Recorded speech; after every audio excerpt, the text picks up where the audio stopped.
الحمد للہ وکفی وسلام علی عبادہ الذین اصطفی. السلام علیکم ورحمۃ اللہ وبرکاتہ.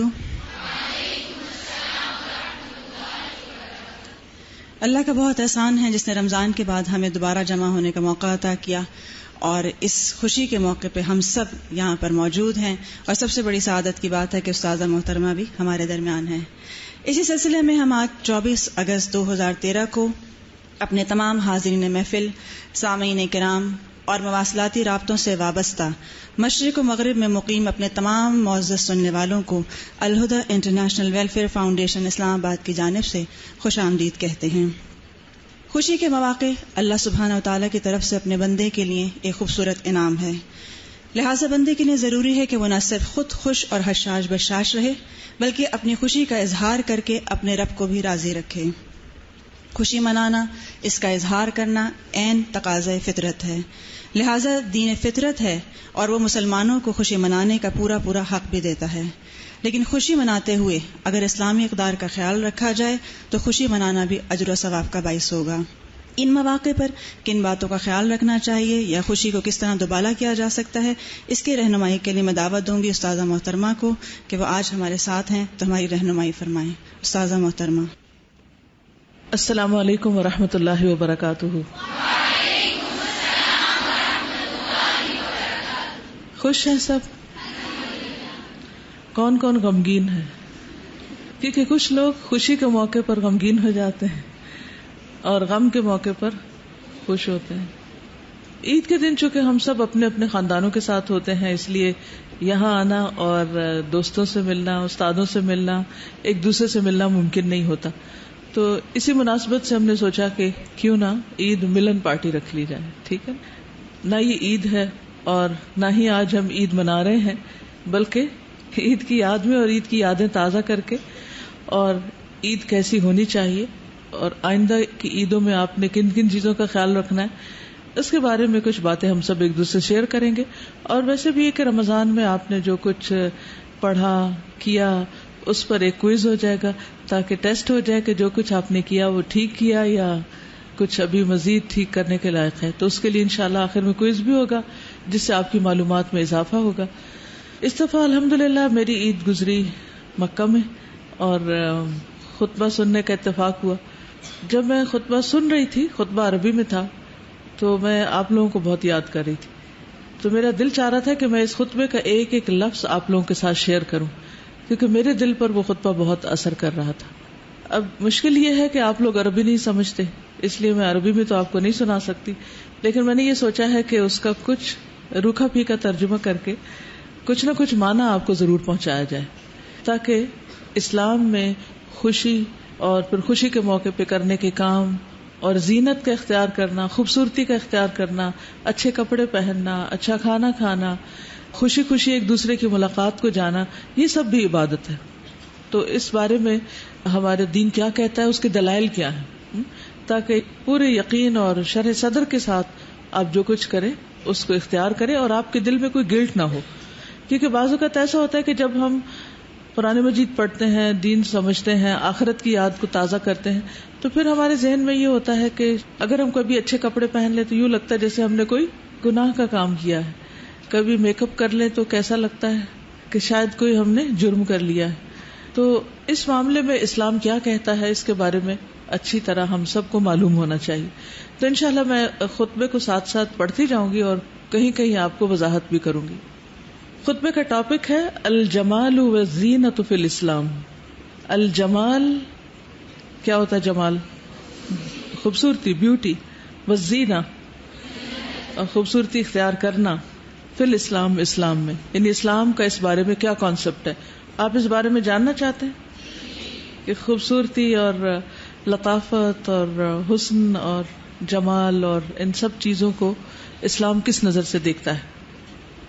الحمد للہ عمنا نعما و انعاما واللہ اکبر منحنا عقولا و افہاما والحمد للہ لا راد لما اراد واللہ اکبر ما لرزقہ من نفاد والحمد للہ مصرف الاوقات واللہ اکبر میسر الاقوات لا الہ الا اللہ قدر الامور وقضاها وعلى ما سبق من علمه اجراها وامضاها سبحانه وبحمده خلق الانسان وصوره وكتب رزقه والاجل قدره واشكره واثني عليه فله الحمد في الاولى والاخره وعلى علينا نعمه وآلاءه باطنة وظاهرة واشهد ان لا اله الا الله وحده لا شريك له مقرا بتوحیدہ ومعترفا جل جلالہ لم یزل بصفات الکمال متصفا اذا وعد وفا واذا اوعد عفا واشهد ان سیدنا محمدا عبد اللہ ورسولہ رفیع المقام جلیل الجناب اجتباہ ربہ واصطفاہ وقربہ وادناہ انزل علیہ ذکرا حکیما وہدى به صراطا مستقیما صلی اللہ علیہ وسلم وبارک علیہ وعلى آلہ السادة الطیبین الاطہار واصحابہ الغر المیامین الاخیار المہاجرین منہم والانصار والتابعین ومن تبعہم باحسان ما تعاقب اللیل والنہار. کچھ سمجھ آئی؟ کچھ نہیں آئی؟ کس کو آدھی آ گئی؟ 50% کس کو سمجھ آئی؟ چند ہاتھ اٹھے ہیں 50%. اور 100% کس کو سمجھ آئی؟ ایک ہاتھ ادھر سے بھی اٹھا ہوا. تو اس کا مطلب ہے کہ اگر آپ سب کو اللہ تعالیٰ حج عمرے پر لے جائے تو آپ تو کچھ نہیں سمجھیں گے. پھر کیا کریں گے؟ بس ایسے ہی چکر لگا کے آ جائیں گے وہاں. پھر مزہ تو نہیں آئے گا، پھر وہ حقیقی خوشی تو نہیں ہوگی. باقی سب چیزیں ایک طرف، خوبصورت سین اور مناظر اور جو رونقیں ہوتی ہیں وہاں اور جو روحانیت ہوتی ہے پورے ایٹماسفیئر میں، لیکن میں سمجھتی ہوں کہ 50% نہیں بلکہ میرے لیے تو 90% لطف اور روحانیت اس میں ہوتی ہے کہ کہا کیا جا رہا ہے، خطبے میں کیا کہا جا رہا ہے، قرآن مجید جب پڑھ کے سنایا جاتا ہے تو اس میں کیا کہا جا رہا ہے. تو اس کے لیے کیا کرنا چاہیے؟ پھر کچھ تو عربی سیکھ لیں. اور اس کے لیے اگر آپ قرآن مجید کا حق ادا کر دیں نا، اس کے ترجمے کو یاد کرنے کا، تو کوئی مشکل نہیں رہے گی. تو یہ معمولی نعمت نہیں ہے. مجھے جس چیز نے عربی سیکھنے پر مجبور کیا تھا، باہر سے کسی نے نہیں کیا، میرے اندر نے مجھے مجبور کیا. وہ یہ بات تھی کہ اللہ سبحانہ و تعالیٰ جس زبان میں بات کرتے ہیں ہم سے، اور رسول اللہ صلی اللہ علیہ وسلم نے جس زبان میں اپنے صحابہ سے بات کی، اور صحابہ جس زبان میں آپس میں ایک دوسرے سے بات کرتے تھے، اگر میں اس زبان کو نہیں سیکھتی، اگر مجھے نہیں معلوم، تو پھر میرا ان سے کیا تعلق ہے؟ کیونکہ زبان کی انڈرسٹینڈنگ ہے وہ دور کو بھی قریب لے آتی ہے، اور زبانوں کا اختلاف قریب کو بھی دور لے جاتا ہے. اگر آپ ایک دوسرے کی بات نہیں سمجھتے تو حقیقی محبت بھی نہیں ہوتی. اور ویسے بھی کمیونیکیشن کا دور ہے، تو آج کے دور میں کامیاب لوگ وہ ہوتے ہیں جو اچھی طرح کمیونیکیٹ کرنا جانتے ہیں. اور کوئی بھی ادارہ اس وقت کامیاب ہوتا ہے جب اس کی باہم کمیونیکیشن بہت ایفیشینٹ ہوتی ہے، بہت افیکٹو ہوتی. تو اگر ہماری کمیونیکیشن اللہ سبحانہ وتعالیٰ کے ساتھ اور اس کے رسول صلی اللہ علیہ وسلم کے ساتھ اور صحابہ کے ساتھ کس لیول پر ہے، کتنے نمبر دیں گے اپنے آپ کو؟ ہم آپ سے محبت کرتے ہیں نا، تو اس محبت کا صرف دعویٰ نہیں ہمیں کرنا بلکہ اس کا عملی ثبوت بھی دینی ہے. اور اس کے لیے ہمیں عربی زبان سیکھنے کی کوشش کرنی، اور اس کوشش میں سب سے پہلی کوشش کیا کرنی؟ قرآن کے ترجمے کو اچھی طرح پکا کرنا ہے. اور پھر قرآن مجید پڑھنے کے بعد جو لوگ حدیث کورس کر رہے ہیں وہ حدیث کے ایک ایک لفظ کا ترجمہ اچھی طرح یاد کر لیں. آپ سمجھیں گے کہ 50% تو آپ نے کام ویسے ہی کر لیا، بلکہ زیادہ. تو انشاءاللہ اس کے بعد پھر تھوڑا بہت بھی پڑھیں گے تو آپ کو سمجھ آنے لگیں گے. اور پھر اس کے بعد آپ حج اور عمرے پر جائیں گے تو صحیح معنی میں پھر لطف اٹھا کر آئیں گے. ٹھیک ہے، چلیے میں ترجمہ کرتی ہوں. تمام تعریفیں اللہ کے لیے ہیں جس نے ہم سب کو نعمتوں اور انعام سے نوازا. اللہ سب سے بڑا ہے جس نے ہمیں عقل اور فہم عطا کیا. تمام تعریف اللہ کے لیے، وہ جس چیز کا ارادہ کر لے اسے کوئی ٹال نہیں سکتا. اللہ سب سے بڑا ہے. اب یہ جو اللہ اکبر وہ بیچ بیچ میں کہتے تھے، کیونکہ عید کے دن صبح صبح کیا کرتے ہیں؟ تکبیرات پڑھتے. تو خطبے کے بیچ میں بھی وہ بار بار اللہ اکبر کہتے ہیں، تو اس لیے ترجمے میں تو بات نہیں آتی. اس کا رزق ختم نہیں ہو سکتا.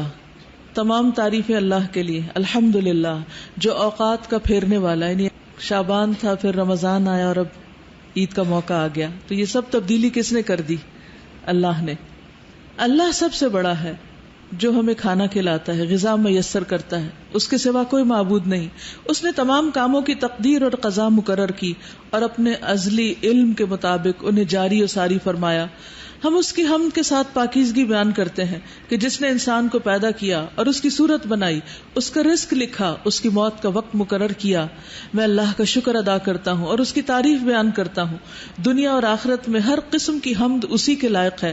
اس نے ہم پر پے در پے اپنی ظاہری اور باطنی نعمتوں اور بخششوں کی نوازش فرمائی.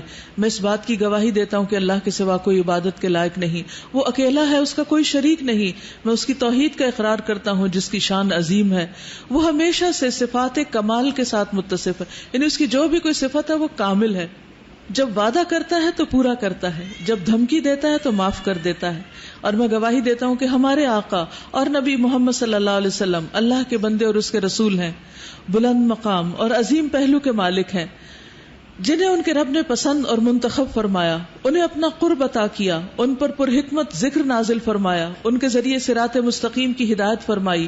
اللہ آپ پر رحمتیں اور برکتیں نازل فرمائے، اور آپ کی آل جو پاکیزہ اور مطہر سادات ہیں، اور آپ کے روشن روح اصحاب پر جو مبارک اور چنے ہوئے ہیں، ان میں سے مہاجرین پر، انصار پر، تابعین پر، ان پر جنہوں نے احسن طریقے سے ان کی پیروی کی، ان پر اس وقت تک رحمتیں نازل ہوتی رہیں جب تک دن اور رات کی گردش قائم و دائم ہے. کتنے خوبصورت انداز میں اللہ تعالیٰ کی تعریف ہے، نبی صلی اللہ علیہ وسلم کی تعریف ہے، قرآن مجید کا ذکر ہے. پھر جن لوگوں نے دین کی مدد کی، مہاجرین اور انصار اور تابعین اور قیامت تک آنے والے ایسے تمام لوگوں پر سلامتی کی دعائیں. اللہ سب سے بڑا ہے، وہ عبادت کا سب سے زیادہ حقدار ہے. اللہ سب سے بڑا ہے اور وہ ذکر کا سب سے زیادہ حقدار ہے. اللہ سب سے بڑا ہے اور وہ شکر کا سب سے زیادہ حقدار ہے. اس طرح جب اللہ کی تعریف کی جاتی ہے تو کس طرح اللہ کی محبت دل میں آنے لگتی. آپ میں سے کس کس نے عید کی نماز پڑھی تھی؟ ماشاءاللہ. اور خطبہ بھی سنا تھا. خطبے کی کوئی بات یاد ہے کہ کس ٹاپک پہ خطبہ تھا؟ ہاں اوکے. یعنی اگر عید کی نماز پڑھ لی تو جمعہ نہ بھی پڑھے تو بھی ظہر پڑھی جا سکتی ہے. یہ تو ایک فقہی حکم ہے. اور فطرانے کے بارے میں اوکے، صلہ رحمی پہ تھا کہ رشتوں کو جوڑیں، کیونکہ عید کا دن حقوق العباد ادا کرنے کا دن ہوتا ہے. پورا رمضان آپ کیا کرتے ہیں؟ پورا رمضان آپ اللہ سبحانہ وتعالیٰ کی عبادت کرتے ہیں اور کافی حد تک میل ملاپ، سوشلائزنگ، ملنا جلنا چھوڑے ہوئے ہوتے ہیں. تو ایک پورے ماہ کا روزہ رکھ کے صرف کھانے پینے کا نہیں، میل ملاقات کا بھی، ایکسپٹ فار دوز جنہوں نے افطاریوں پر خوب موج منائی. اور باقی لوگ جو ہیں وہ ایک طرح سے اپنی اپنی عبادت پر فوکس کرتے ہیں. تو ایک مہینے کے بعد جب آپ اچھے کپڑے پہن کے اچھے گفٹ لے کر ایک دوسرے سے ملاقات کے لیے جاتے ہیں تو وہ بھی ایک بہت خوشی کا موقع ہوتا ہے. وہ عربی کا ایک قول ہے، زر غبن تزدد حبن. کیا مطلب ہے اس کا؟ زر کا مطلب ہے زیارت کرو، غبن کبھی کبھی غائب ہو کر، یعنی بیچ میں غائب ہو جایا کرو پھر آ کے ملاقات کیا کرو. اس سے کیا ہوگا؟ تزدد حبن، محبت میں اضافہ ہوگا. ٹھیک ہے. تو لٹرلی رمضان میں انسان کیا کرتا ہے؟ فون کالز بھی کم کر دیتے ہیں نا، فون کالز کم ہوتی ہیں اور ایک دوسرے کے گھر آنا جانا، دعوتیں، پارٹیاں، شادیاں، یہ سب کیا ہوتی ہیں؟ ہالٹ پہ آ جاتی ہیں. اور اس کے بعد پھر آپ سب ایک دوسرے کو ملتے ہیں تو اس میں بھی ایک فریشنس ہوتی، ایک خوشی ہوتی. لیکن جو لوگ یہ نہ کریں تو پھر کہتے ہیں کہ تمہاری عید سعادت سے بھرپور ہے اور تمہارا دن مبارک ہے. عید کا دن کیا ہے؟ سعادت اور برکت کا دن. اللہ ہم سے اور آپ سے روزے، قیام اور صالح اعمال قبول فرمائے. نیا لباس پہنو. کس کس نے نئے کپڑے پہنے تھے؟ ماشاءاللہ. اس سنت پہ تو خوب عمل کیا. اللہ العزیز الحمید کا شکر بجا لاؤ. اس پہ کس نے عمل کیا؟ الحمدللہ. ایسی فرصت اور مسرت جو غافل نہ کر دے. خوشی مناؤ لیکن غافل نہ کر دے. ہم خوشی میں سب سے زیادہ کس کو یاد کرتے ہیں؟ جو خوشی کا موقع ہو تو جس سے ہم محبت کرتے ہیں اس کو زیادہ یاد کرتے ہیں. تو اگر ہم اللہ سبحانہ وتعالیٰ سے سب سے زیادہ محبت کرتے ہیں تو پھر عید کے دن بھی چاہے ہم لوگوں سے مل رہے ہوں، خوش ہو رہے ہیں، لیکن ہمارے دل ہی دل میں کس کی یاد رہنی چاہیے؟ اللہ تعالیٰ کی. اور ایسی رونق اور خوشی جو مغرور نہ بنا دے. یعنی اچھا لباس پہنو لیکن غرور اور تکبر نہیں. یہ عید اور زینت کا دن ہے. جس کی قدر و منزلت کو اللہ نے عظمت بخشی اور ہم پر ایسی نعمتوں کا فیضان کیا جو اس کے شکر کو واجب کرتی ہیں. ان وافر اور بے بہا نعمتوں پر اللہ کی حمد بجا لاؤ اور احکام اسلام پر استقامت دکھاؤ. کھاؤ اور پیو اور زینت اور جمال کو اپناؤ، لیکن کھاؤ پیو اچھے کپڑے پہنو، لیکن اللہ کو یاد رکھو. اللہ کی ناراضگی کے کام نہیں کرو، کیونکہ وہ لباس التقوی ذالک خیر، تقوی کا لباس سب سے بہتر ہے. اور رمضان نے کیا سکھایا؟ رمضان کے روزے تھے بھی کس لیے؟ تقوی کے لیے. عید کے ایام خوشی، مسرت، فرحت اور حسن جمال کے ایام ہیں. اللہ کی نعمتوں کا شکر ادا کرتے ہوئے انہیں دوام بخشیں. ایک مسلمان جیسے عبادت اور شکر کے ذریعے اپنے رب سے تعلق جوڑتا ہے، اسی محبت، فرما برداری، مہربانی اور مودت کے ذریعے اس کی مخلوق سے بھی تعلق جوڑتا ہے. اللہ سے تعلق کیسے جڑتا ہے؟ کس چیز سے؟ کس طریقے؟ عبادت سے، ذکر سے، شکر سے. تو دوسری طرف بندوں کے ساتھ کس چیز سے تعلق جڑتا ہے؟ کون قریب آتا ہے اور کون دور چلا جاتا ہے؟ ابھی تو بتایا میں نے، میں کوئی نیا کوشچن تو نہیں کر رہی. محبت، فرما برداری، رحمت، ایک دوسرے کا احترام، صلہ رحمی، دوسرا اچھا نہ بھی کرے تو آگے بڑھ کے اچھا کرنا، اس سے باہم محبت بڑھتی.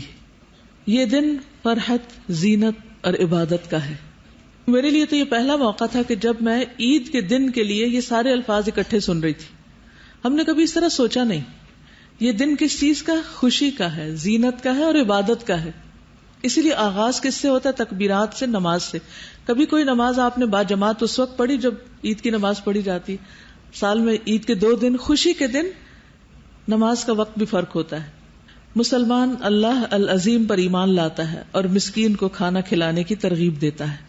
یؤمن باللہ العظیم اور یحض علی طعام المسکین.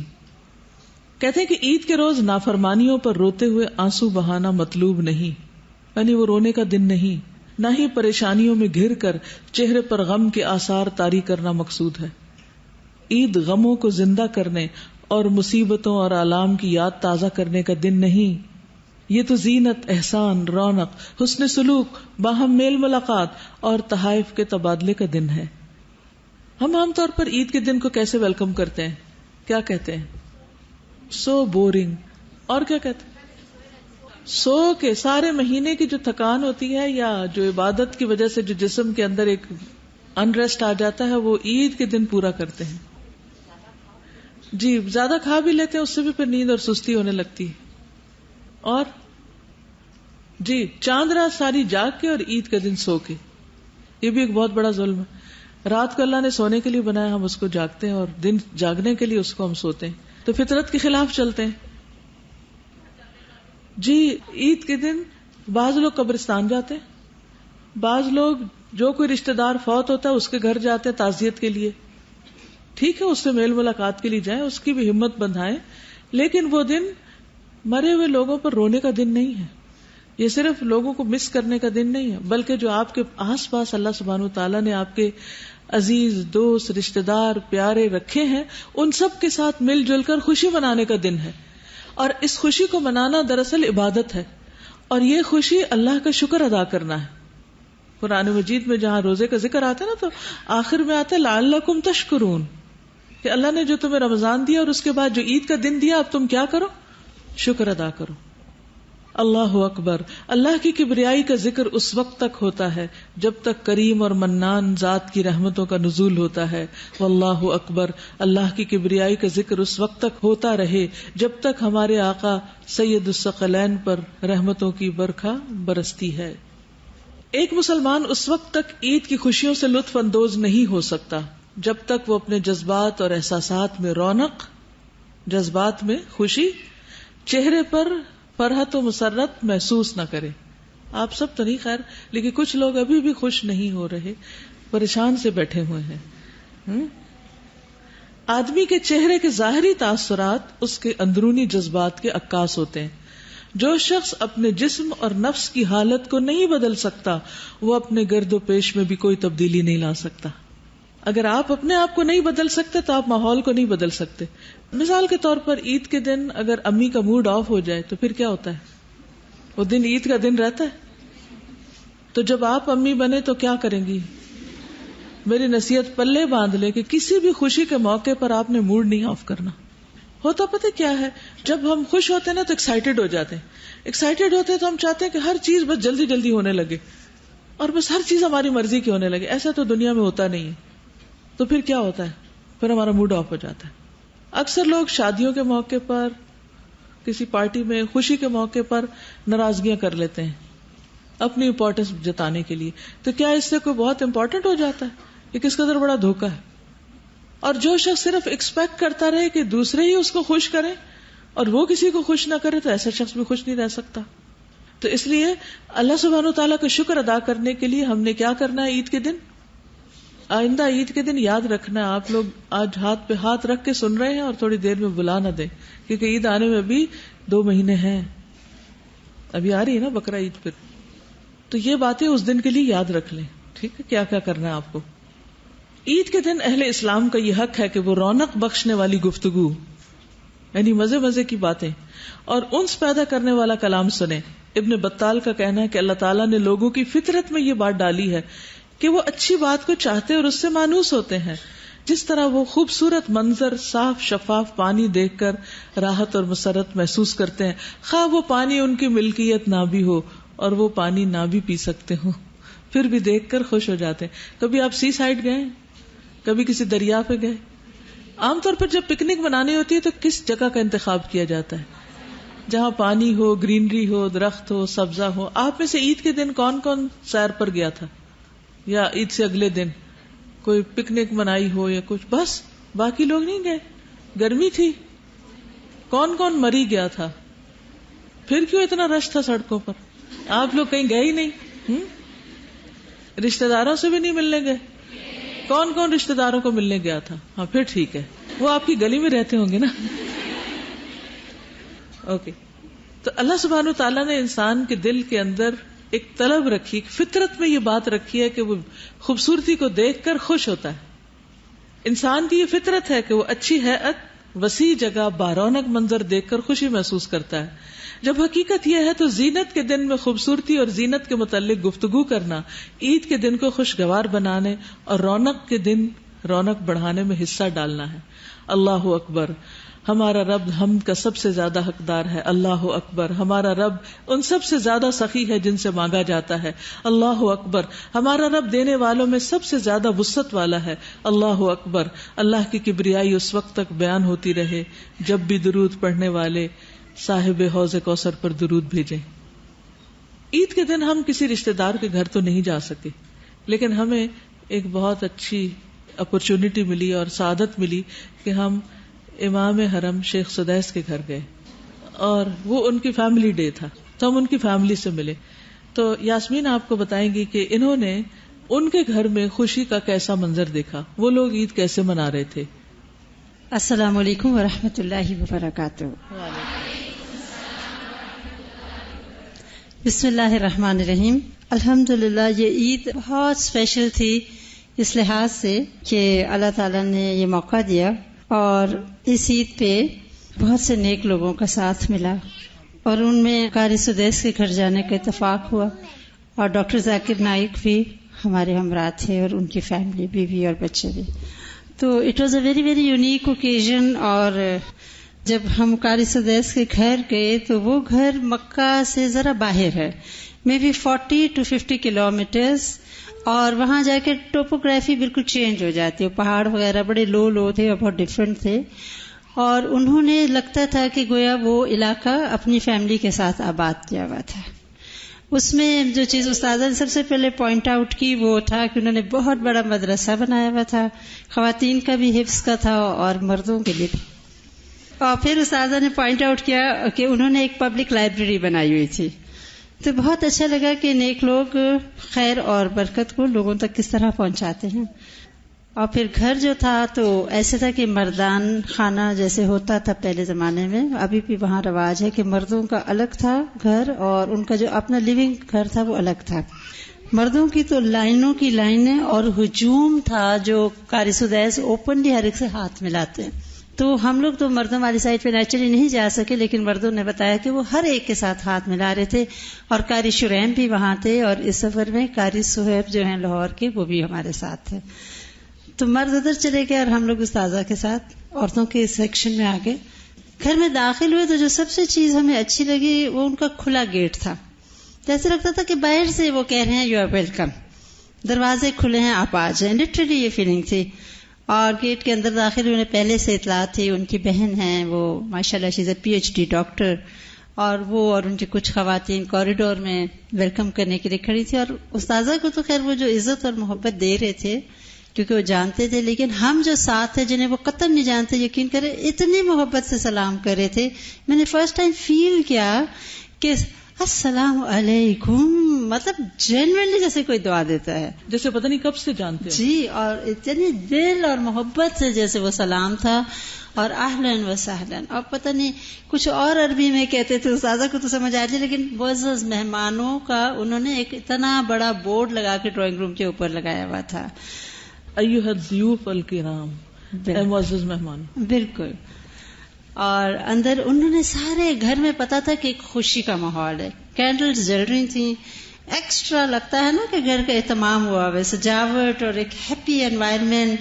اور ڈرائنگ روم میں خواتین بہت ساری بیٹھی تھیں جو بعد میں استاذہ کے تھرو میں پتہ چلتا رہا کہ موسٹلی رشتہ دار، کوئی پھوپھی ہے تو کوئی بھابھی ہے.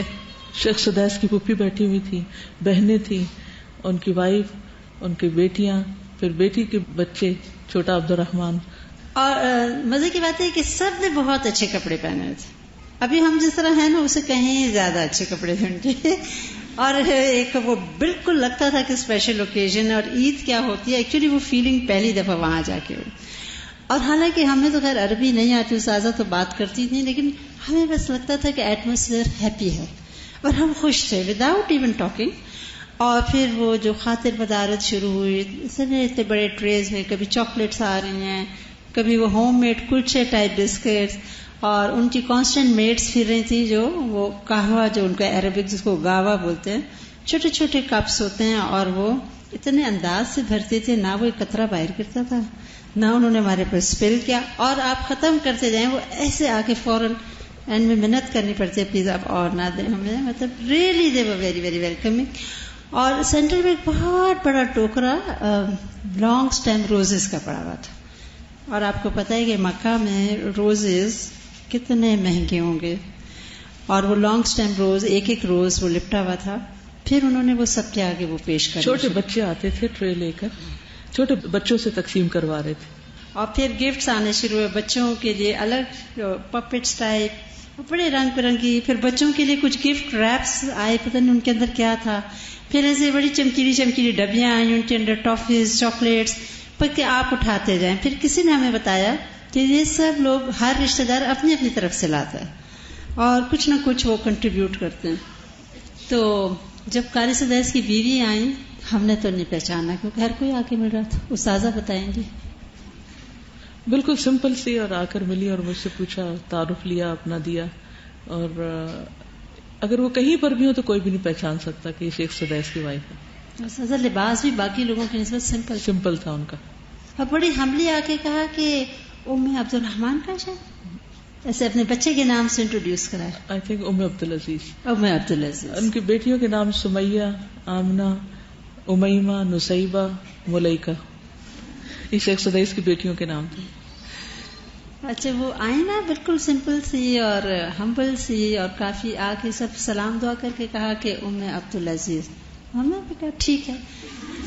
پھر استاذہ کسی کو خیال آیا ہم میں سے کہ یہ تو قاری سدیس کی بیوی ہیں.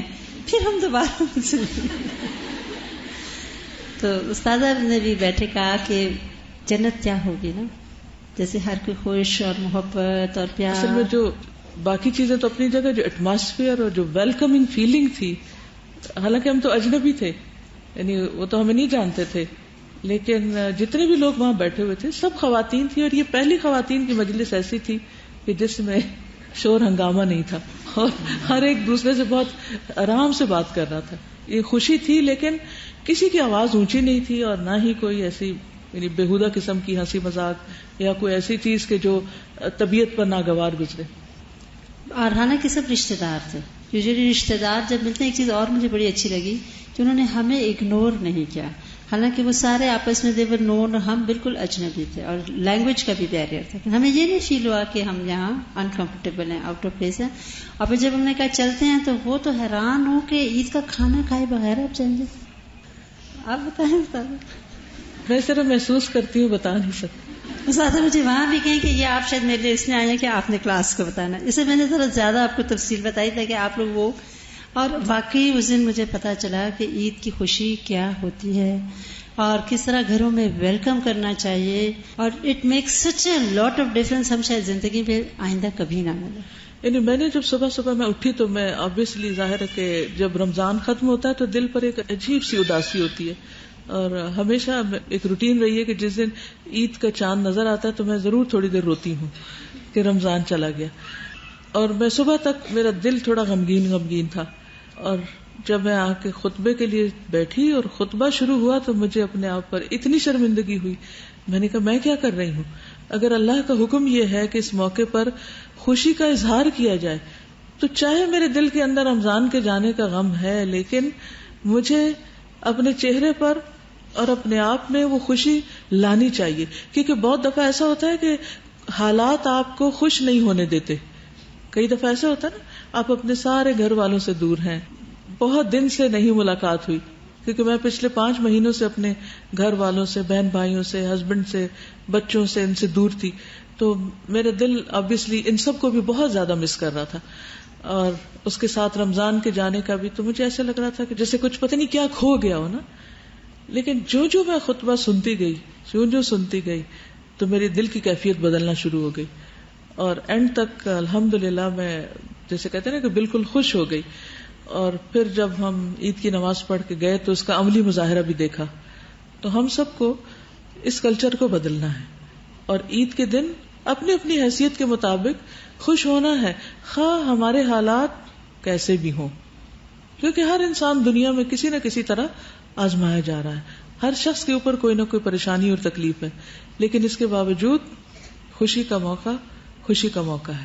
مومن چونکہ اللہ کی اطاعت میں زندگی بسر کرتا ہے، جب اللہ تعالیٰ ہم سے چاہتا ہے کہ ہم خوش ہو جائیں تو دل نہیں بھی کر رہا تو خوش ہو جائیں. ٹھیک ہے نا؟ بسم اللہ الرحمن الرحیم. السلام علیکم ورحمۃ اللہ وبرکاتہ. استاذہ، میں نے جہاں پہ نماز پڑھی UAE میں، مجھے 2-3-4 باتیں اتنی اچھی لگیں جو کہ میں نے کبھی پہلے نہیں دیکھی تھی. میں جامعہ مسجد میں گئی تھی، کافی بڑی مسجد تھی. پہلے تو خطبہ ہوا، بہت لوگ ماشاءاللہ سے صبح سے ہی تیار ہو کے، اور چوڑیاں بھی اور سب کچھ انہوں نے پہنے ہوئے تھے، بہت اچھے طریقے سے تیار ہو کے بیٹھے، خطبہ سنا، پھر اٹھے. اس کے بعد ایک عورت اٹھی اور اس کے ہاتھ میں 5-5 کے نوٹ تھے جو ہماری کرنسی ہے، اور سزا اس نے لائن سے سب کو عیدی بانٹنی شروع کی. ماشاءاللہ. رمضان میں تو خیر بہت کچھ بانٹتے ہی ہیں، لیکن مطلب میں نے فرسٹ ٹائم اس طرح دیکھا. پھر ان کے پاس کچھ باسکٹس تھیں جن میں ٹافیز اور چاکلیٹس اور مٹھائیاں تھیں، جو دروازے پہ کھڑے ہو گئے لے کے، جو اپنے گھر سے کچھ تھوڑی سی بھی لایا تھا اس نے سب کے ساتھ شیئر کی. سارا مجھے اتنی شرمندگی اپنے اندر ہوئی کہ میں تو کچھ بھی نہیں لائی اور میں صرف لینے والی، اور اتنا ہاتھ بھر لیا سب چیزوں سے. لیکن اگلی دفعہ کے لیے اتنی تیاری ہو کے کہ بھئی اب میں نے سوچ کے جانا ہے کہ میں نے بچوں کو کیا دینا. اور انہوں نے بچوں کو پینسلز اور چھوٹے پیڈز کچھ انہوں نے وہ بانٹے، کچھ لوگوں نے دعائیں بانٹی. مطلب ہر ایک کے پاس کچھ نہ کچھ تھا. جو لوگ باہر نکل رہے تھے ان کے یوں دوپٹوں میں چیزیں بھری ہوئی. الحمدللہ. پھر یہ کہ سب کے ساتھ شیئرنگ. الحمدللہ. ہم لوگ صرف اپنے خاندان یا اپنے دوستوں یا اپنے جان پہچان کے لوگوں کے ساتھ شیئرنگ پھر بھی کر لیتے ہیں، کہ سب کے ساتھ نہیں کرتے. اور چھوٹی عید پر تو ہم ویسے کھجور وغیرہ سوئیاں کچھ بھی کھا کے جاتے ہیں، لیکن بڑی عید کے دن کچھ کھانا نہیں ہوتا، روزے سے ہوتے ہیں ایک طرح سے. تو بہت سے لوگ سخت بھوکے ہوتے ہیں، یعنی خطبہ ہو جاتا ہے، نماز ہوتی ہے، اس وقت دل چاہتا ہے وہ سبھی کچھ کھا لیں، اور پھر وہ دیکھتے ہیں باہر کون سی ریڑیاں لگی ہوئی ہیں اور کیا بک رہا ہے، کوئی گول گپے بک رہے ہیں کہ نہیں، کوئی چنا چاٹ والا مل جائے، کوئی فروٹ چاٹ والا، کوئی اور. لیکن میرے خیال میں کہ ایک بہت ہی اچھا یہ سبق ہے کہ ہم سب اپنے گھروں سے کچھ نہ کچھ لے جائیں، چاہے تھوڑے لوگوں کو پورا آئے، اگر سارے کراؤڈ کو نہیں بھی دے سکتے تو جتنے لوگوں کو بھی دے سکے ان کو اگر دیں گے تو ان کو بھی ایک خوشی کا احساس ہوگا اور باہم محبتیں بڑھیں گی. ہمارے ہاں افسوس کے ساتھ یہ کہنا پڑتا ہے کہ نفرتیں اور عید کے دن بھی بمبارڈمنٹ اور بہت سے ایسے کام ہوتے ہیں کہ جس کی وجہ سے خوشیاں غموں میں بدل جاتی ہیں. میں نے اس رمضان میں ایک بہت ڈفرینٹ ڈیسیژن کیا جو میں پچھلے 3 سالوں سے نہیں کر پا رہی تھی، کیونکہ بچوں کی محبت آڑے آ جاتی تھی ہمیشہ. الحمدللہ اللہ نے دورہ قرآن کروایا، کمپلیٹ ہوا. اور دورہ قرآن کی ایک رونق ہوتی ہے جو آپ سمجھتی ہیں کہ جب ہم کرتے ہیں اس کے بعد بس دل اس سے بھی اداس ہوتا ہے. تو میں نے اعتکاف کا ارادہ کیا اور میرے ہسبینڈ سے میں نے کہا کہ میں نے اعتکاف کرنا ہے. تو انہوں نے کہا ایسا کرتے ہیں بچوں کی کچھ پرابلمس ہیں، تم اعتکاف میں بیٹھ جاؤ. تو پھر میں نہیں بیٹھتا. اب یہ بھی مجھے اچھا نہیں لگ رہا تھا. تو الحمدللہ اللہ نے ہمارے دل میں جو ڈالا ہمارے بچوں کے بھی دل میں ڈال دیا، وہ بھی اس قربانی کو دینے کو تیار ہو گئے اور ہم دونوں اعتکاف کے لیے الہدا آ گئے. اب جب میں آئی تو میں بہت روئی. اس دن اعتکاف جن شروع ہو رہا تھا اور مجھے نہیں سمجھ آ رہی تھی مجھے رونا کس بات کا آ رہا ہے، لیکن آ رہا تھا کہ اللہ تعالیٰ پتہ نہیں یہ ڈیسیژن میں نے فرسٹ ٹائم اپنے بچوں سے ڈسکنیکٹ ہونے کا کیا، یہ ٹھیک ہے یا نہیں ہے. لیکن جب میں نے اعتکاف کی عبادت، وہ جو بھی سلسلہ تھا اللہ نے شروع کروایا، جو بھی اللہ نے توفیق دی، وہ اتنا ڈفرینٹ تھا کہ میں نے اس اعتکاف کے بعد یہ ارادہ کیا کہ اللہ زندگی جب تک ہے تو جو مجھے توفیق دے گا میں یہ کرنے کی انشاءاللہ کوشش کروں گی. جس دن استاذہ اعتکاف ختم ہو رہا تھا اور میرا رونا بند ہی نہیں ہو رہا تھا کہ رمضان جا رہا ہے اور اعتکاف بھی جا رہا ہے. اب اس رات کو ایک ڈیسیژن تھا، کیونکہ ہم لوگ ادھر ہیں لیکن میرا کوئی بھی یہاں نہیں ہے، میری فیملی کا کچھ لاہور میں ہیں، میرے پیرنٹس اور میرے ان لاز جو ہیں وہ NWFP میں. اب ڈیسیژن پھر مشکل تھا، بچے لاہور تھے اور ان لاز کہیں اور تھے. تو سر سے ملاقات ہوئی. مجھے یہ پتا تھا کہ آپ نے صبح مارننگ میں آ جانا ہے، لیکن سر سے جب ملاقات ہوئی تو پتا چلا کہ آپ عید کے دوسرے دن آئیں گے. تو مجھے بہت غم ہو رہا تھا بچوں کے بغیر عید کرنے کا، کیونکہ عید مجھے لگتا ہی نہیں کہ بچوں کے بغیر ہوتی ہے. تو میں نے جب سر سے ملاقات ہوئی اور مجھے آپ بہت یاد آ رہی تھی، لیکن پتا چلا پرسوں آئیں گی اور سر نے صبح نماز پڑھانی ہے. اور میں نے سوچا استاذہ 5 مہینے سے بچوں کے بغیر ہیں اور میں تو صرف 10 دن سے بچوں کے بغیر ہوں اور مجھے بھی بس اپنے آپ کو خوش کرنا ہے. خیر وہ ہم یہاں سے چلے گئے اور پھر میں نے یہ ڈیسیژن نہیں کیا کہ مجھے لاہور جانا ہے، کیونکہ مجھے لگ رہا تھا میرے ہسبینڈ بھی کسی کے بچے ہیں اور ان کو بھی اپنے پیرنٹس سے ملنا ہے. تو میں نے اپنے بچوں کی قربانی دی اور اپنے ان لاز کے ساتھ عید کی. اور الحمدللہ استاذہ آپ سوچ نہیں سکتی، میں نے اپنے بچوں کے بغیر، میرے مطلب فادر ان لا مدر ان لا اتنے دکھی ہو رہے تھے کہ میں ان کے بغیر عید کر رہی ہوں، لیکن ہماری عید اتنی اچھی تھی الحمدللہ اور اتنی ہیپی تھی. میرے بچے چھوٹے ہیں، ظاہر مس کر رہے تھے مجھے، لیکن میں نے کسی بھی چیز کو اس طرح سے مس نہیں کیا اور ہیپینس کے ساتھ میں نے عید منائی الحمدللہ. Very good decision. کیونکہ بہت سی خواتین اس بات پہ تنگ ہوتی ہیں. مجھے ایک عورت کی بات یاد آ رہی کہ وہ کہتی ہے کہ ہمارے میاں عجیب انسان ہیں، ہمیں کسی وقت چین نہیں لینے دیتے، بس ہر وقت مجبور کرتے ہیں کہ عید بس اماں ابا کے پاس جا کے کرنی ہے، اور ہماری ساری عیدیں سسرال میں ہوتی ہیں اور میں بالکل انجوائے نہیں کرتی. اور استاذہ مجھے اتنا پیار ملا اپنے ان لاز کا، کیونکہ ان کو اتنا ڈفرینٹ لگ رہا تھا کہ میں مطلب پیرنٹس کو امپورٹینس دے رہی ہوں. بالکل. اور مجھے خود فرسٹ ٹائم اتنی پیار کی فیلنگ آئی کہ مطلب دے آر مائی پیرنٹس. تو میں سوچ رہی تھی کہ اللہ تعالیٰ تیرے لیے کوئی بھی کام کرو اور دنیا میں بھی سب کچھ مل جاتا ہے. بالکل الحمدللہ. الحمدللہ. کہتے ہیں کہ اے مسلمانوں، اللہ تعالیٰ نے لوگوں کی فطرت میں یہ بات ڈالی ہے کہ انہیں حسن و جمال کا احساس، اس سے محبت اور اس کی طرف رغبت ہوتی ہے. زینت اور زینت سے مزین ہونے کی محبت، اس سے انس ہوتا ہے. ہر عمدہ اور لطیف چیز سے تعلق مناسب رنگوں اور موضوع مناظر کے ساتھ دلی لگاؤ ہوتا ہے. دلوں میں بھی زینت اور خوبصورتی ہو اور دوسروں کی خاطر بھی زینت اور خوبصورتی ہو، یعنی اپنے دل کے اندر بھی لیکن دوسروں کے لیے بھی اچھا بن کے رہیں. انسان جسم اور روح سے مرکب ہے. زندہ جسم جو کھاتا پیتا، کام کرتا، مشقت اٹھاتا ہے، خوشحالی اور تھکاوٹ سے دوچار ہوتا ہے، اور روح جو مانوی چیزوں، حسن و جمال اور زینت اور رونق کا ذائقہ چکھتی ہے. یعنی بعض اوقات جسم کو تو ہم بہت کچھ دیتے رہتے ہیں لیکن روح کی خوشی کا سامان نہیں کرتے. حسن و جمال اور زینت جس سے نفوس مسرت حاصل کرتے ہیں، آنکھیں ٹھنڈی ہوتی ہیں، ذوق لذت اٹھاتے ہیں. اللہ تعالیٰ نے حسن و جمال اور زینت میں رضا، سعادت اور رونق کو بدیت فرمایا ہے. جمیل اور خوبصورت وہ شخص ہوتا ہے جو ہر سو زندگی کی لہر اور حرارت کا فیض بہاتا ہے. جہاں اترتا ہے وہاں حسن اور رونق سے جگمگاتا ہے. دیکھیے یہ جملہ آپ نے سنا. خوبصورت شخص کون ہوتا ہے؟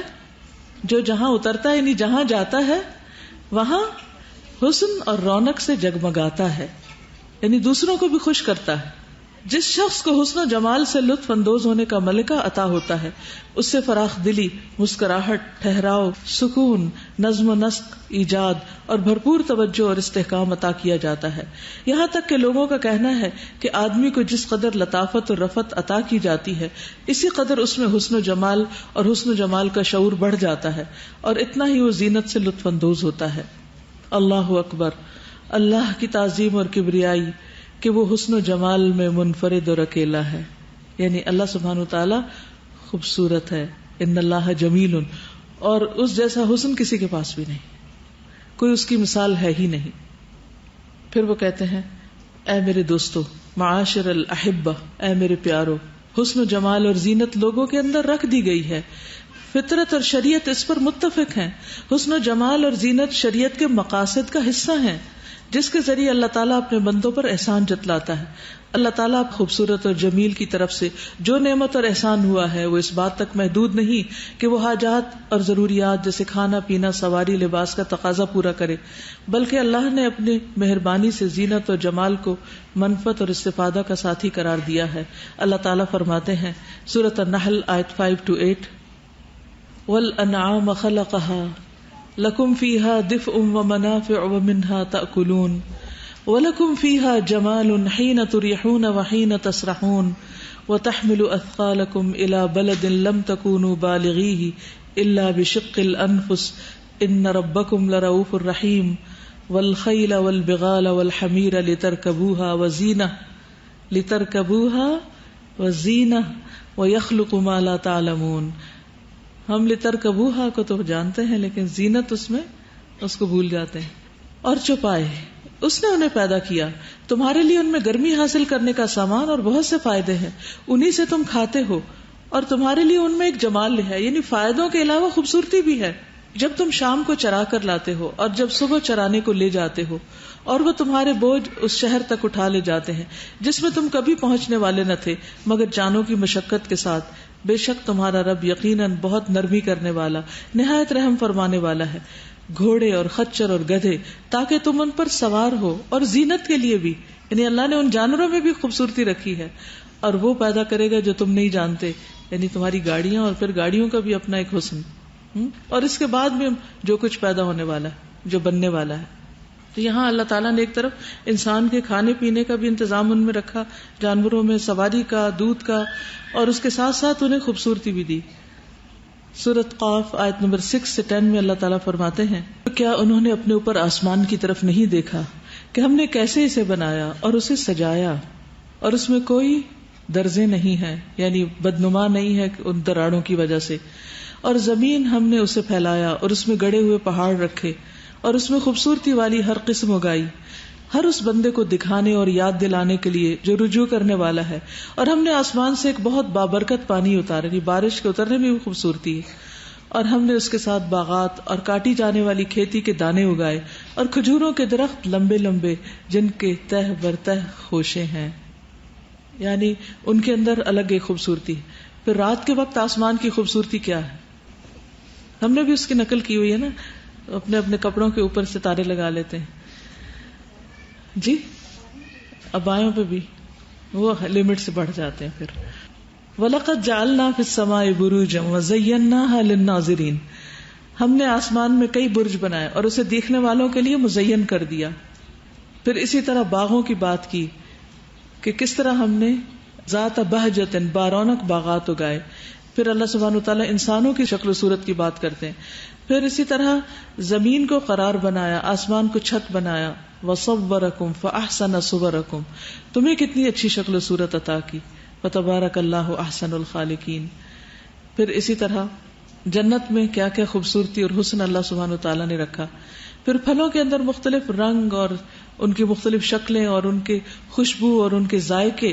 پھر یہ بات مجھے بہت اچھی لگی تھی کہ انسان کو اللہ تعالیٰ نے جتنی بھی حصے دی ہیں، سینسز جو دی ہیں، ان سب کو ذریعہ بنایا خوبصورتی سے لطف اٹھانے کا. مثلا آنکھوں سے کب خوشی حاصل ہوتی ہے؟ جب ہم خوش کن منظر دیکھتے ہیں. کانوں سے جب ہم خوش کن باتیں سنتے ہیں. اسی طرح زبان کو کب مزہ آتا ہے؟ جب ہم مزے مزے کے کھانے کھاتے ہیں.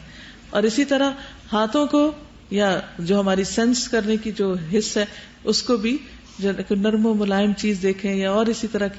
تو اللہ سبحانہ وتعالیٰ نے یہ ساری حصے کیوں بنائی ہیں؟ ان کے اندر حصی ذوق بھی رکھا ہے، یعنی باہر خوبصورتی رکھی اور پھر ہمارے اندر صلاحیت رکھی کہ ہم اس خوبصورتی سے لطف اندوز ہو سکیں. ابن القیم کہتے ہیں اللہ تعالیٰ حسن و جمال کو پسند کرتا ہے، اسی لیے اس نے اپنے بندوں پر لباس اور زینت کو اتارا جو اس کے ظاہری جسم کو حسن بخشتا ہے، اور تقویٰ جو اس کے باطن کو مزین کرتا ہے. یعنی صرف ظاہر کو خوبصورت نہیں بنانا، پھر ساتھ اعتدال کیا ہے کہ اندر بھی خوبصورت ہو. اور پھر اللہ تعالیٰ نے لباس کی خوبصورتی کی بات کی کہ اے آدم کی اولاد، ہم نے تم پر لباس اتارا جو تمہاری شرمگاہوں کو چھپاتا ہے اور زینت بھی ہے، اور تقویٰ کا لباس وہ سب سے بہتر ہے، یہ اللہ کی نشانیوں میں سے ہے تاکہ وہ نصیحت حاصل کریں. پھر اسی طرح جانوروں کے چرانے میں اور ان تمام چیزوں میں جو اللہ سبحانہ وتعالیٰ نے خوبصورتی رکھی ہے وہ خاص طور پر. پھر لباس کے اوپر مزید وہ بات کرتے ہیں کہ اچھا لباس پہننا جو ہے یہ بھی اللہ سبحانہ وتعالیٰ کا شکر ادا کرنا ہے، اور کتنی مختلف طریقوں سے انسان لباس جو ہے وہ بناتا ہے، مختلف طرح کے ریشوں سے. پھر اسی طرح یہ ہے کہ نبی صلی اللہ علیہ وسلم کے حسن کا انہوں نے خاص طور پر ذکر کیا کہ اللہ کے رسول صلی اللہ علیہ وسلم کتنے حسین تھے، کتنے خوبصورت تھے. حدیث میں آتا ہے کہ ایسے حسین تھے گویا کہ چاندی سے آپ کا بدن مبارک ڈھالا گیا ہو، یعنی بہت ہی حسین. پھر اسی طرح ایک اور جگہ پر آتا ہے، برا بن عازب کہتے ہیں میں نے نبی صلی اللہ علیہ وسلم کو سرخ دھاری دار چادر میں دیکھا، میں نے آپ سے زیادہ حسین چیز کبھی کوئی نہیں دیکھی، یعنی اللہ کے رسول صلی اللہ علیہ وسلم ہے. انس کہتے ہیں میں نے کبھی کوئی امبر، کستوری، کوئی ایسی چیز نہیں سونگھی جس کی خوشبو رسول اللہ صلی اللہ علیہ وسلم سے زیادہ عمدہ اور پاکیزہ ہو. میں نے کبھی کوئی ریشم یا حریر نہیں چھوا جس کا لمس حضور صلی اللہ علیہ وسلم سے زیادہ نرم اور ملائم ہو. آپ صلی اللہ علیہ وسلم اپنے سر اور بالوں کو تیل لگاتے، داڑھی کو کنگھی کرتے. پھر اسی طرح اکثر پانی لگا کر اپنی داڑھی میں کنگھی کرتے تھے، یعنی تاکہ بال جو ہے وہ اپنی جگہ پر آ جائیں. پھر اسی طرح ایک اور روایت، ایک شخص آپ کے پاس آیا جس کے داڑھی کے بال پراگندہ تھے، آپ نے اپنے ہاتھ سے اشارہ کیا یہاں سے چلے جاؤ، یعنی وہ داخل ہوا آپ کی مجلس میں اور وہ بکھرے بالوں والا تھا، عجیب بھولیے والا. آپ نے اشارہ کیا جاؤ یہاں سے. تو آپ کی مراد کیا تھی کہ بالوں کو ٹھیک کر کے آؤ. تو اس نے بال درست کیے واپس آیا. آپ نے فرمایا کیا یہ اس سے بہتر نہیں کہ تم میں سے کوئی اس حال میں آئے کہ اس کے بال بکھرے ہوئے گویا کہ وہ شیطان ہے، یعنی اس نے اپنی شکل شیطان کی طرح بنائی ہوئی ہے، ہولناک قسم کی. آپ صلی اللہ علیہ وسلم نے ایک ایسے شخص کو دیکھا جو گرد و غبار سے اٹا ہوا تھا، اس کے بال بکھرے ہوئے تھے. آپ نے فرمایا کیا اسے اتنا بھی میسر نہیں جس سے یہ اپنے بالوں کو شائستہ بنا لے، یعنی اپنے بال ٹھیک کر لے. ابو الاحوص کہتے ہیں کہ نبی صلی اللہ علیہ وسلم نے مجھے دیکھا، میں نے چیتھڑے یعنی بوسیدہ سا لباس پہنا ہوا تھا. آپ نے فرمایا کیا تمہارے پاس مال ہے؟ میں نے کہا جی ہاں. آپ نے فرمایا کس قسم کا مال؟ کہا اللہ کا دیا ہوا سب کچھ ہے، اونٹ ہے، بکریاں ہیں. آپ نے فرمایا پھر تم پر اللہ کی نعمت کا اظہار بھی ہونا چاہیے، یعنی پھر نظر بھی آنا چاہیے، اگر اللہ نے تمہیں دیا ہے تو پھر اسے استعمال بھی کرو. پھر اسی طرح یہ ہے کہ بعض لوگ لباس پہن کر تکبر کا شکار ہو جاتے ہیں، اس سے منع کیا گیا. ایک شخص نے کہا انسان کا دل چاہتا ہے اس کا جوتا اچھا ہو، کپڑا اچھا ہو، وہ خوبصورت لگے، تو کیا یہ بات تکبر میں آتی ہے؟ تو آپ نے فرمایا نہیں، تکبر تو حق کا انکار کرنا ہے. عمر بن خطاب کہتے ہیں آدمی کا وقار اس کے صاف ستھرے لباس میں ہے، یعنی انسان باوقار نظر آتا ہے. ابن مسعود نماز پڑھنے کے لیے عمدہ خوشبو اور صاف ستھرے کپڑے پہنتے تھے. ابن عباس خارجی فرقے کے لوگوں کے ساتھ مناظرہ کرنے کے لیے گئے تو انہوں نے یمن کے بنے ہوئے ہلوں میں سے ایک بہترین لباس تنصیب کیا. جب ان کے پاس گئے تو انہوں نے کہا مرحبا، اور کہا ابن عباس یہ کیسا لباس پہنا ہوا ہے؟ تو انہوں نے فرمایا کیا تم میرے لباس میں نقص نکالتے؟ تمہیں یہ میرا جبہ جو ہے یہ تمہیں برا لگ رہا ہے، حالانکہ میں نے رسول اللہ صلی اللہ علیہ وسلم کو بہترین لباس پہنے ہوئے دیکھا ہے. امام احمد کے اصحاب میں سے میمونی کہتے ہیں کہ میں نے کسی شخص کو نہیں دیکھا جو امام احمد بن حنبل سے بڑھ کر لباس کو صاف ستھرا رکھتا ہو، جو مونچھیں، سر کے بال اور بقیہ تمام بدن کو سنوارنے میں اپنے آپ کا ان سب سے بڑھ کر خیال رکھتا ہو، یعنی اپنے آپ کا ہر لحاظ سے خیال رکھتے تھے اور سفید اور صاف کپڑے پہنتے تھے. پھر اسی طرح رسول اللہ صلی اللہ علیہ وسلم اپنے سفر اور حضر میں اپنے لیے کنگھی، مسواک اور کینچی اور تیل اور خوشبو وغیرہ ساتھ رکھا کرتے تھے. مسلمان جب ایک دوسرے کی ملاقات کے لیے جاتے تو زیب و زینت اختیار کرتے، یعنی خاص طور پر دوسروں سے ملاقات کے لیے اچھا لباس پہننا چاہیے، کیونکہ محنت مشقت کرتے وقت انسان کا لباس جو ہے وہ بعض اوقات بدبودار ہو جاتا ہے. کچن میں کام کر رہے ہو تو کھانے کی خوشبو اس میں آ جاتی ہے، تو ایسی صورت میں ملاقات کے لیے انسان کو تیار ہو جانا چاہیے. تو خوبصورتی کیا ہے؟ لباس میں بھی خوبصورتی ہو اور اس کے ساتھ ساتھ گفتگو میں بھی ہو، آداب اور مینرز میں بھی ہو، معاملے میں بھی ہو. یعنی خوبصورتی صرف خوبصورت لباس پہننے سے نہیں آتی، بلکہ گفتگو میں، بول چال میں، چال ڈھال میں، اٹھنے بیٹھنے میں، معاملہ فہمی میں، ایک دوسرے کے ساتھ تعلق رکھنے میں، ان تمام چیزوں میں آتی. تو اس لیے ہمیں اس پر اللہ سبحانہ وتعالیٰ کا شکر ادا کرنا چاہیے کہ اس نے ہماری کسی کوشش کے بغیر ہمیں ایسا دین عطا کیا کہ جس نے ہمیں خوبصورت بننا بھی سکھایا اور زینت اختیار کرنا سکھایا. اس کے برعکس دوسرے ادیان میں کیا ہے کہ آپ کیا بن جائیں اگر اللہ کے قریب ہونا چاہتے ہیں تو راہب بن جائیں, جوگی بن جائیں, تارک الدنیا بن جائیں. لیکن ہمارا دین کیا چاہتا ہے کہ ہم بیلنس اختیار کریں, اللہ کی عبادت میں زاہد اور عابد بھی ہوں, اور اس کے ساتھ ساتھ جب خوشی کا موقع آئے تو خوشی کا اظہار بھی کریں, اور اس پر کسی قسم کا گلٹ اور شرمندگی نہیں ہونی چاہیے. یہ تھا آخر میں خلاصہ, کیونکہ ساری باتیں کرنے کا وقت نہیں, وقت کافی ہو چکا ہے. اگر آپ چاہیں تو میں آپ کو کوئکلی کچھ تصویریں دکھا دیتی ہوں خانہ کعبہ کی, اور وہاں پر کیا کیا دیکھا تھا کہ آپ کو تھوڑا سا آئیڈیا ہو جائے. یہ کچھ تصویریں ہیں مکہ کی. آپ کو معلوم ہے کہ اس وقت حرم کی ایکسٹینشن ہو رہی ہے, اور پورا ایک حصہ وہ سامنے کا جو ہے دوبارہ تعمیر کیا جا رہا ہے. یہ کلاک ٹاور ہے, تو یہ کلاک کی تصویر ہے, خود لی گئی ہے. اس کا پچھلا حصہ کلاک ٹاور سے حرم مکی. یہ ایک بہت اچھا پوسٹر مجھے کہیں نظر آیا تھا. انہوں نے ایک طرف مسواک کی تصویر بنائی ہے اور دوسری طرف سگریٹ کی. کہتے ہیں کہ مسواک جو ہے مطہرۃ للفم ومرضی للرحمن, رحمان کا پسندیدہ اور منہ کو پاک صاف کرنے والا ہے, اور سگریٹ مکرہۃ للفم ومغضب للرحمن, منہ کو ناپسندیدہ کرتی ہے اور رحمان کو ناراض کرتی. ایہما تختار, تمہیں کون سا لینا ہے.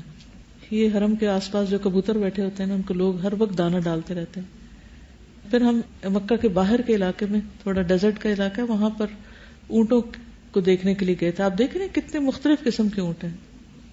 یہ آپ دیکھ, اونٹ کا بچہ دودھ پی رہا ہے اپنی امی کا, اور دیکھیے گردن کیسے جا رہی. اور یہ آدمی, میں اس کے پاس کھڑی ہو کر دودھ نکالتے ہوئے دیکھ رہی. بہت چھوٹے تھن ہوتے ہیں اونٹنی کے, جب دودھ نکالتے ہیں تو اتنی زیادہ جھاگ اوپر آ جاتی ہے, پھر وہ اس کو چھانتا ہے, اس کے باوجود جھاگ نیچے چلی جاتی, اور اتنا لذیذ ہوتا ہے پینے میں, پھر بالکل فریش. دن کے 2 بجے تھے تقریباً جب ہم نے یہ خریدا. پھر اس طرح لفافوں میں ڈال کے دیتے. یہ جیسے ظہر اور عصر کی نماز کے بعد لوگ جب نکلتے ہیں حرم سے, اس وقت کی تصویر ہے. یہ ایکسٹینشن والی سائڈ ہے جہاں پورا پہاڑ کاٹ دیا گیا وہاں سے. یہ رات کے وقت کی تصویر ہے. یہ دن کے وقت عصر کی نماز کے وقت یہ صفیں دوبارہ بچ جاتی تھی. صبح فجر کے بعد اٹھا دیتے تھے, ظہر سے شروع ہو جاتے تھے, عصر کے وقت پھر بچھا دیتے. اور یہ ہزاروں صفیں ہیں, ہزاروں کارپٹس ہیں جو روزانہ اٹھائے اور پھر بچھائے جاتے ہیں ڈیلی. اور جس دن بارش آئی اس دن تو پھر دوبارہ اٹھانے پڑ گئے سب بچھا کے. اس کا طریقہ یہ ہوتا ہے کہ یہ اس طرح لپیٹتے ہیں, لپیٹ کر پھر اس شکل میں چھوڑ دیتے ہیں. پھر گاڑیاں چھوٹی چھوٹی گزرتی ہیں اور پھر وہ اس کے اوپر لادتے چلے جاتے ہیں. پھر وہ لے جا کے ایک جگہ جمع کر دیتے ہیں. پھر جب بچھانے ہوتے ہیں پھر اسی طرح پھینکتے جاتے اور پھر سارے ان کو کھولتے چلے جاتے. اور آپ دیکھ رہے ہیں ان کی کس طرح شیپ کے ساتھ ان کو کعبہ کے رخ پہ بچھایا جا رہا ہے, بالکل گول دائرے میں. یہ بھلا کیا ہے, کون سی غار؟ سور. یہ جو شیخ سدیس کے گھر جاتے وقت یہ راستے میں آتے ہیں پہاڑ. ایکچولی دل بھرتا ہی نہیں تھا, ہر اینگل سے ہی اچھا لگتا تھا. پھر میں تصویر اتار لیتی تھی. یہ سب میرے موبائل کی اتاری ہوئی, یہ برآمدوں میں سے باہر کی صحن کی اتاری. یہ قصہ جو ہے نا وہ خانہ کعبہ کا غلاف, اس کی فیکٹری میں گئے تھے کہ کس طرح بنتا ہے. یہ کھڈی جیسے پہلے ہوتی تھی نا پرانے زمانے میں, اس طرح بناتے تھے پہلے, یعنی کپڑا بناتے. اب مشینیں. یہ سارا دھاگا ہے, پہلے کس طرح دھاگا بنتا ہے. یہ اس کے اندر کا کپڑا ہے. یہ کعبہ کا احرام ہے. حج کے دنوں میں آپ نے دیکھا ہوگا کہ یہ اوپر کو اٹھا دیا جاتا ہے تو وائٹ سا کپڑا نظر آتا ہے. یہ بھی سب پہلے کی کھڈیاں جو تھیں وہ اس طرح کی تھیں. اب تو مشینیں لگ گئی ہیں اور بہترین. یہ دھاگے ہیں جو استعمال ہوتے ہیں اس میں. یہ اب کپڑا بن رہا ہے. آپ کو معلوم ہے کہ کعبہ کے اندر بھی غلاف پہنایا جاتا ہے اور وہ گرین رنگ کا ہوتا ہے. نیکسٹ, یہ جب وہ بنا رہے ہوتے ہیں تو جو کعبہ کے آپ نے بلیک کلاتھ کے اوپر دیکھا ہوگا, کپڑے کے اندر یہ کڑھائی ہوئی ہوتی ہے, تو وہ قریب سے ایک میں نے لی تھی. یہ اندر کا حصہ ہے خانہ کعبہ کا, جو اندر کا حصہ ہے نا اس کا غلاف ہے یہ. اب انہوں نے وہاں سے اتار کر اس میں مسنہ میں رکھ. یہ سب سے پہلے اس طرح ٹریس کرتے ہیں, یعنی بلاکس کے ساتھ جو آیات لکھی جاتی ہیں ان کو پرنٹ کرتے ہیں. پھر اس کے اوپر کڑھائی شروع ہوتی ہے. یہ کیا لکھا ہوا جی؟ اس میں گولڈ اور سلور دونوں یوز ہوتا ہے. دھاگا سفید بھی ہوتا ہے، یلو بھی ہوتا ہے، اور پھر وہ اس طرح کی جو لکڑیاں نا ان کے اوپر یہ ایک سلور کی تار ہے اور یہ گولڈ کی ہے، جس سے پھر وہ سلائی ہوتی ہے، باقی کڑھائی ہوتی ہے. جو جو بنتا جاتا ہے وہ آگے بڑھتے جاتے ہیں. یہ قبرستان ہے. وہاں کا قبرستان آپ دیکھیں کہ کوئی قبر اونچی نہیں، بس صرف قبروں پر ایک پتھر کا نشان رکھا ہوا ہے. یہ مقبرۃ المعلی ہے جس میں حضرت خدیجہ کی قبر بھی ہے. یہ آپ دیکھ رہے کتنا صاف ستھرا اور کتنی ترتیب کے ساتھ. یہاں پر آپ دیکھ رہے ہیں یہ مختلف جو صحابہ یا جو مختلف لوگ ہیں ان کی قبروں کے آس پاس اس طرح انہوں نے ان حصوں کی نشاندہی کی ہوئی ہے. انہی کے آگے گرین سا حصہ ہے جہاں حضرت خدیجہ کی قبر بتائی جاتی ہے. یہ شیخ سدیس کے گھر کا دروازہ ہے جہاں سے ہم داخل ہوئے تھے. آگے کا میں نے اندر کا کچھ نہیں لیا کیونکہ کسی کے بھی گھر کی پرائیویسی ہوتی ہے اور بغیر اجازت تصویر لینا ایک بہت بڑی بد اخلاقی ہوتی اور اسلامی لحاظ سے بھی جائز نہیں کہ بغیر کسی کی اجازت اور اطلاع کے ان کے اندر کی کوئی تصویر اتاری جائے. یہ ان کے گھر کی دوسری طرف ہے جہاں سے مرد حضرات جا رہے تھے، تو گاڑی سے میں نے ایسے لی تھی تھوڑی سی. یہ مکہ میں چونکہ چاروں طرف پہاڑ ہیں تو کسی بھی رستے کی طرف نکلنا ہو تو بیچ میں ٹنلز آتے ہیں. طواف وداع ہم نے برج پر کیا تھا تو اس کے اوپر سے ہم نے کچھ تصویریں لی تھی. یہ آزان دینے کی جگہ بھی تھی اس میں سے ایک. یہ سب اب گرا دیا گیا، نئی کرینز کے ساتھ ساری ایکسٹینشن تعمیر ہو رہی ہے. یہ اس وقت طواف وداع کے بعد جب ہم نکل رہے تھے تو بعض لوگ مسجد میں اسی طرح سو جاتے ہیں تو لوگ سوئے ہوئے تھے. یہ بھی ٹنلز آپ دیکھ رہے ہیں کہ اندر جاتے وقت اوپر. مکہ میں حیرت کی بات ہے کہ درخت اتنے بڑے ہو چکے ہیں کہ بعض علاقے اتنے گرین ہیں اور اتنا سبزہ ہے کہ دیکھ کے دل خوش ہو جاتا ہے. اور ان پہاڑوں کے اندر سبزہ اگانا واقعی ایک بہت محنت طلب کام تھا. آپ دیکھ رہے ہیں یہ نئی ایکسٹینشن جو تعمیر ہو رہی ہے اس کی ساری کرینز لگی ہوئی ہیں. اسی وجہ سے اس سال بہت کم ویزے دیے گئے. یہ وہاں کی ایک مشہور چین ہے. یہ کچھ اور اسٹریٹس ہیں. ام القرا یونیورسٹی یہ آپ دیکھ رہے ہیں باہر سے پوری بند ہے، بس اندر اس کی ساری فیکلٹیز ہیں. یہ آپ دیکھ رہے ہیں یہ اس کی باہر کی والز ہیں. یہ قریب سے میں نے تھوڑی لی تھی. یعنی ہمارے ہاں تو آدھی آدھی والز ہیں نا، لیکن وہاں اینڈ تک اوپر تک والز ہیں اور اس کے اندر بس جالیاں لگی ہوئی ہیں، باہر سے کوئی اندر دیکھ نہیں سکتا. یہ جدہ میں فائر ورکس ہو رہے تھے عید کی رات کو، یعنی عید گزر چکی تھی اور رات کے وقت. جدہ ایئرپورٹ پہ جاتے ہوئے کھجوروں کے بے شمار درخت ہیں اور لائنوں کی لائنیں. ایئرپورٹ یہ میں نے جہاز کے اوپر سے کچھ تصویریں لی تھی. یہ ریڈ سی ہے، اوپر آسمان ہے اور نیچے زمین ہے. پھر یہ صحرا تھا بیچ میں. یہ بالکل ایسے جگہ آ جاتی ہے کہ کچھ نہیں نظر آتا سوائے ریت کے. بادل کے مختلف قسمیں ہوتی ہیں لیکن کچھ بادل لائنوں میں چلتے جب نظر آتے ہیں تو بہت ہی خوبصورت لگتے ہیں. بیچ بیچ میں آبادیوں کے پیچز تھے. یہ بادل آپ دیکھیں، وہ قرآن مجید میں آتا نا کہ پہاڑوں کی طرح بادلوں میں سے اولے گرتے ہیں. تو مجھے کبھی سمجھ نہیں آتی تھی، اور چونکہ کھڑکی سے تصویر لی تو بہت کلیئر نہیں ہے، لیکن حیران کن حد تک یعنی پوری بادلوں کی لیئر ہے اور پھر اس لیئر میں بیچ میں سے بالکل پہاڑوں کی طرح اٹھے ہوئے بادل. نیکسٹ یہ بھی بادل. یہ آپ دیکھ رہے ہیں یہ بادل ہی دور سے. یہ پہچانتی ہیں کیا؟ اسلام آباد اور پنڈی. میں ڈھونڈنے کی کوشش کر رہی تھی کہ الہدا کہاں ہے. چلیے ختم بس. سبحانک اللہم و بحمدک اشہد ان لا الہ الا انت استغفرک و اتوب الیک.